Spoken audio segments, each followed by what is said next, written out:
everybody, welcome to Bones Collector, and today's the big day. We're counting down number 10 through number 1 in our Ultimate Top 100 Board Games videos. We've had such fun doing this video series. We've had a great time showing off our board game library, and we love those games we've been able to show you. And I do want to say that these top 10, this 10 through 1, there will be no surprises. As a matter of fact, this is what the top 10 on Board Game Geek should look like.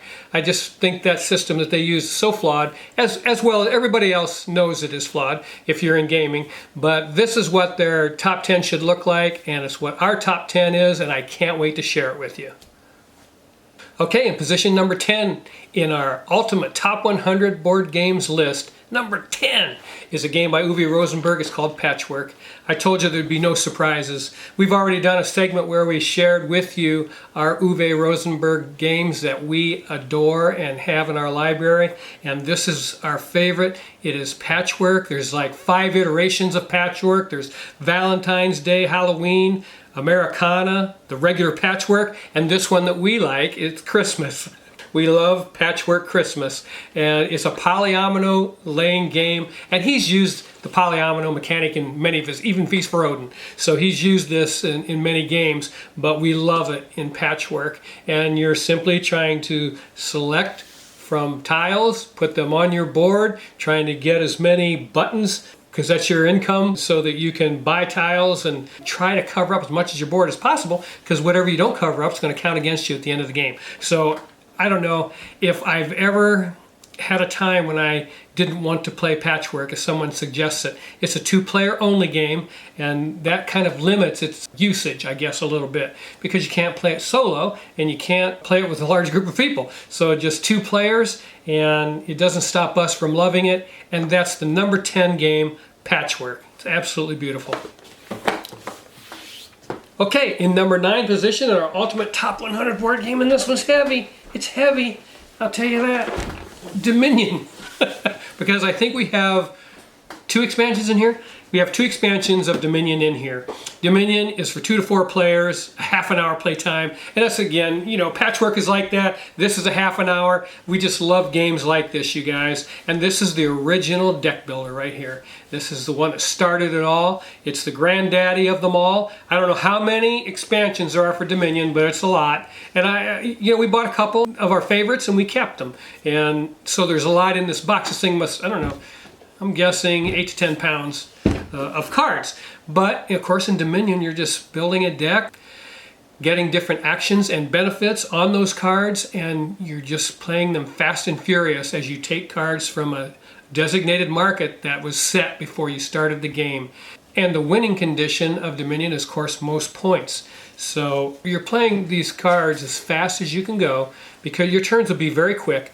But the thing I wanted to show you about this game is I told you we have 2 expansions in here, and we bought an insert that... Folded Space. From Folded Space, yes. And so we have our base Dominion game in here, and very impressive. I mean, I love the way this is laid out in here, and the 2 expansions, and some of them use these metal game pieces, but it's nice to have these cards all separated like this, and it's worth it. And the only thing you have to watch out for is the box gets kind of heavy with because I think there's like 500 cards in each thing, so that's 1,500 cards that are in here, and so the box gets really heavy, and you don't want your box corners to split. So we're very careful when we handle Dominion with all this weight in it. But wow, what a great game this is, Dominion. It's been in my top 10 ever since I played it the first time, ever since I've been doing this video series, and I have so much fun playing it. It's so simple. Again, you can teach this game to anybody, and that's what makes a really fun game. That's what makes board gaming grow,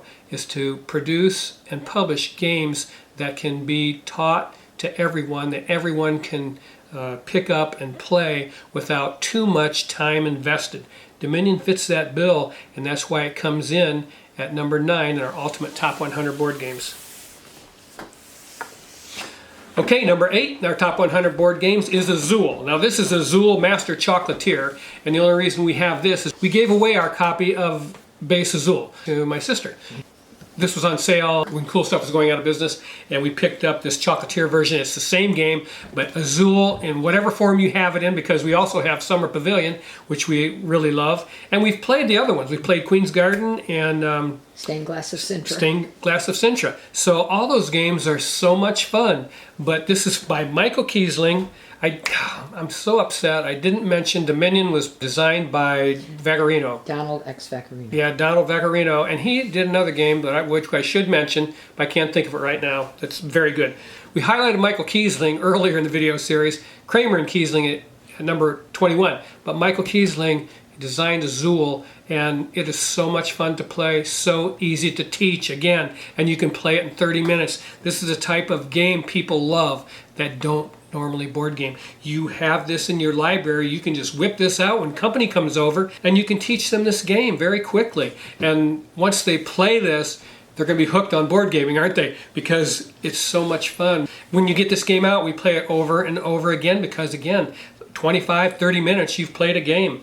And this particular package here has to do with candy because we like candy a lot, and so we decided to pick this version up. And the tiles are a little bit different. You can see, you're just going to have a player board, and there's certain ways you're going to lay those tiles down, draft them, and lay them out on your player board in order to score points. There's various ways to score, so that makes the game fun. It has some variability in there. We took the original to your sisters, played it with them, and they wanted it, so we left it. That's how we ended up losing the game. That's right. We played this with my sister. She loved the game so much, we just gave it to her, and we picked this up because we had Summer Pavilion sitting at home, and we said, well, we'll pick up another copy at a later time, and we were able to get this dirt cheap, that Cool Stuff. But man, this game deserves all the hype, all the publicity, all the love that it's gotten since its inception by Michael Kiesling, and that's Azul, and that's at number 8 in our Ultimate Top 100 Board Games list. It's amazing.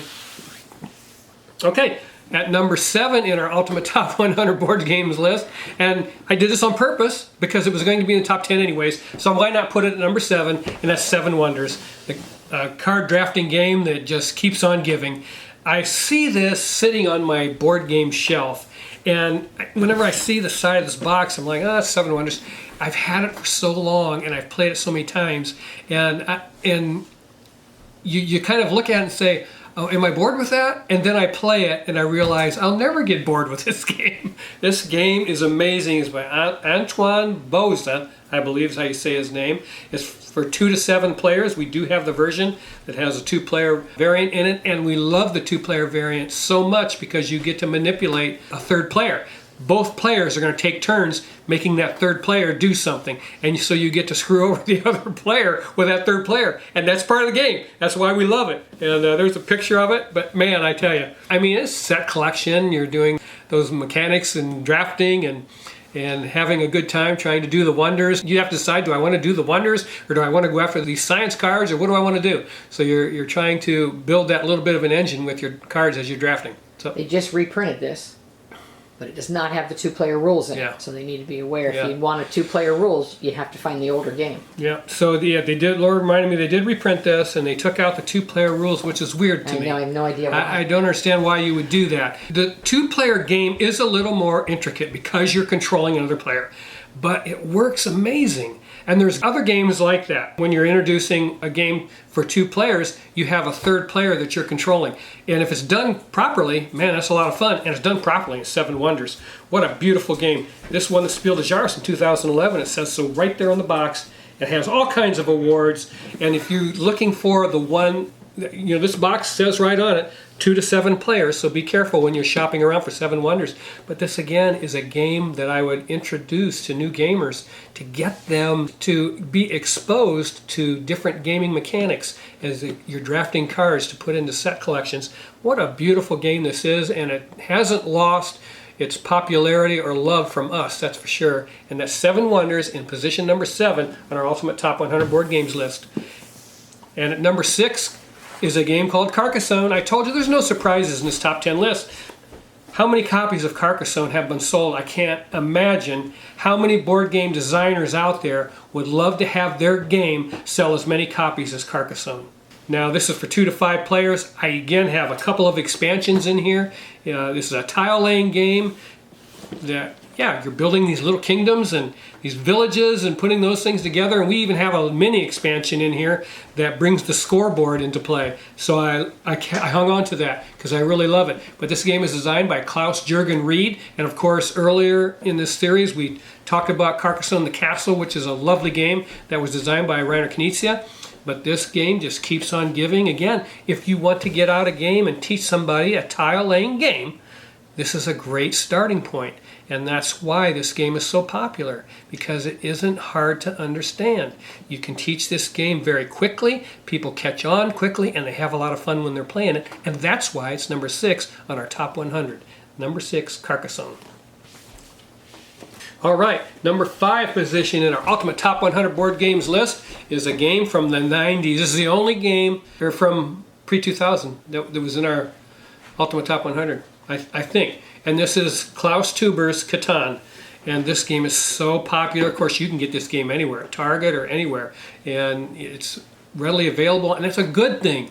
And this game is, again, a great introduction into board gaming hobby because you can teach yourself this game. We've bought a copy of this back in the day when it was for 3 players, and we didn't know that. Didn't know it when we bought it, and we had to sell it. But our daughter-in-law bought us a copy, and we have the expansion you can buy that teaches you how to play a 2-player, which is what we do. But Klaus Teuber died earlier this year, 2023. I was very sad to see that, but he's left his mark right here on the board gaming industry. Traders and Barbarians is the expansion we were able to pick up at a board game flea market, and this has a 2-player variant in it, and so we're able to use that when we play this game. And this game, Settlers of Catan, really brought board gaming popularity to the forefront when this was published. I believe it was 1996.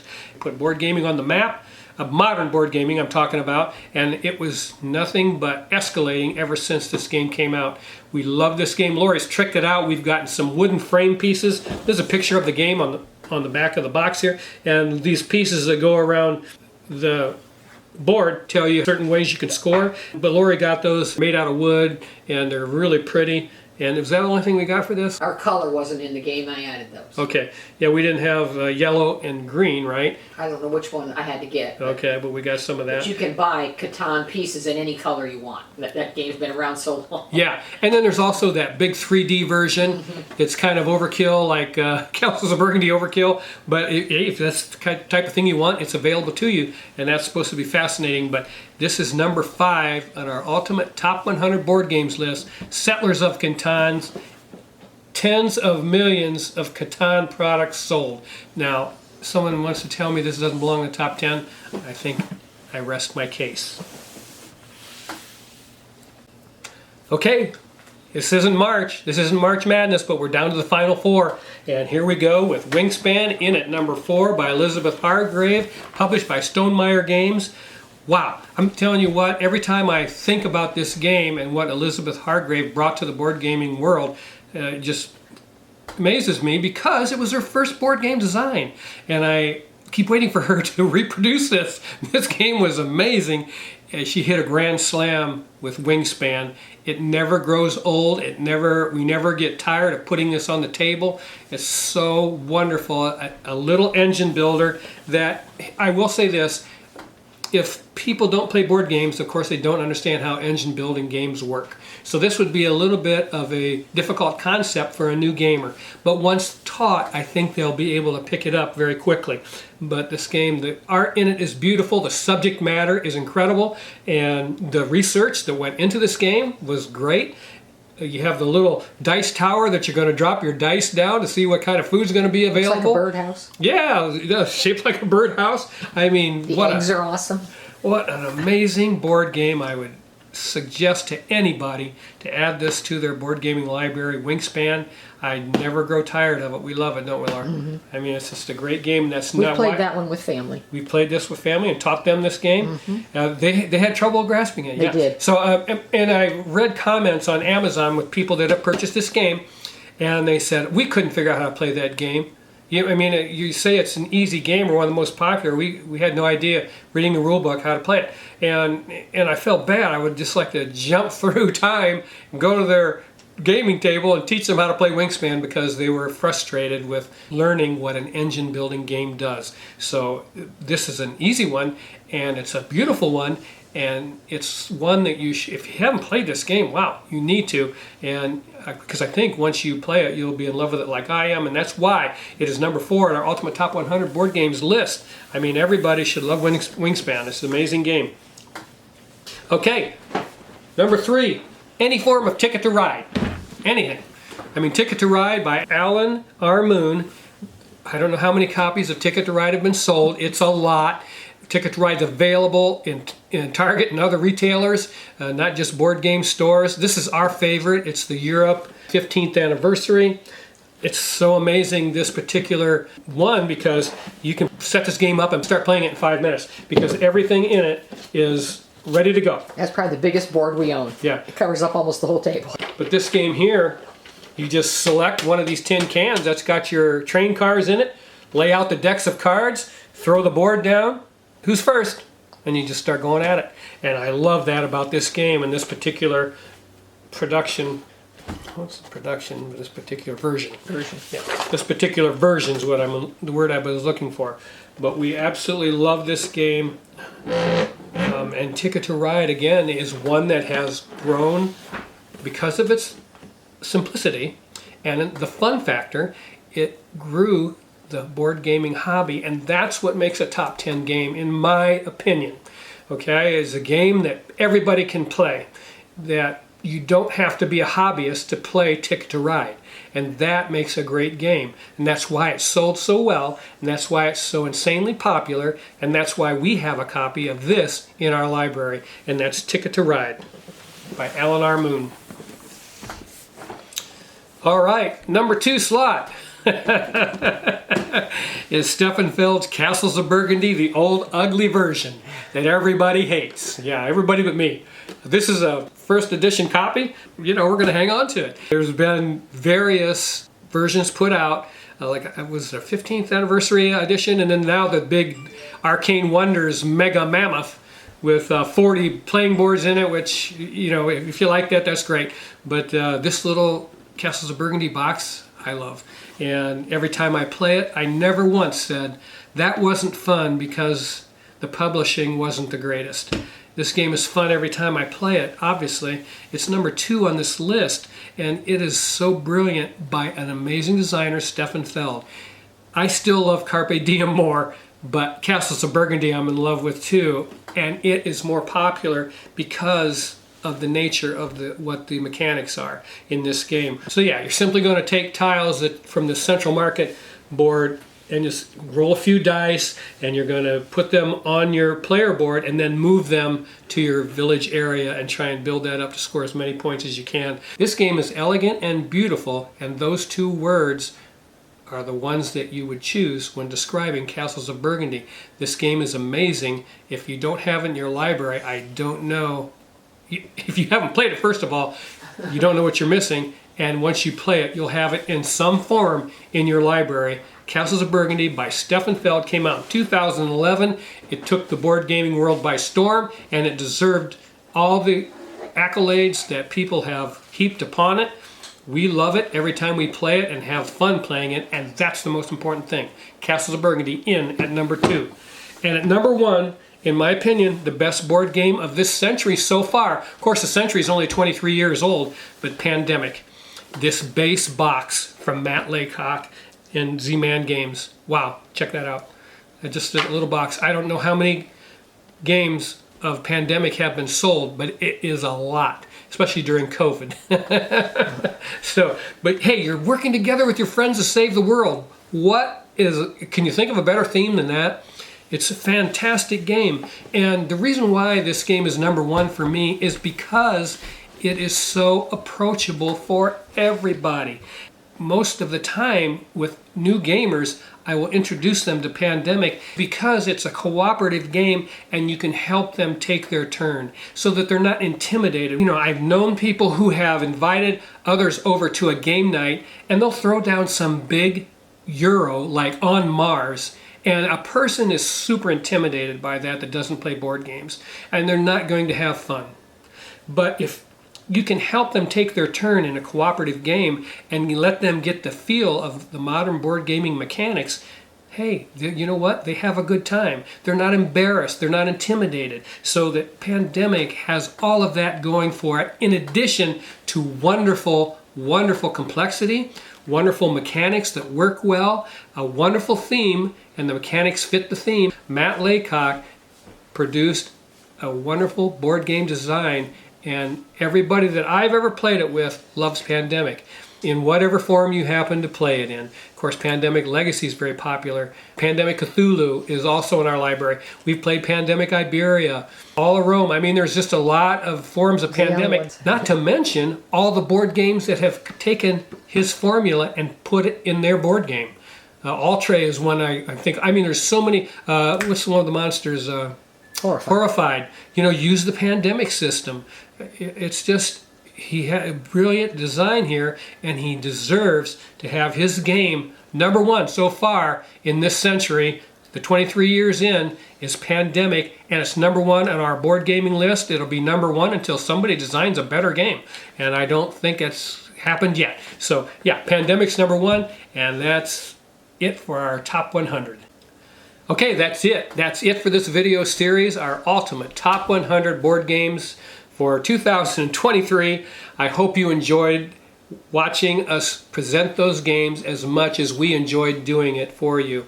We love showing off our board game library. We believe in all those games we talked about, and we loved the fact that we were able to break it down and show you more than just 100 games.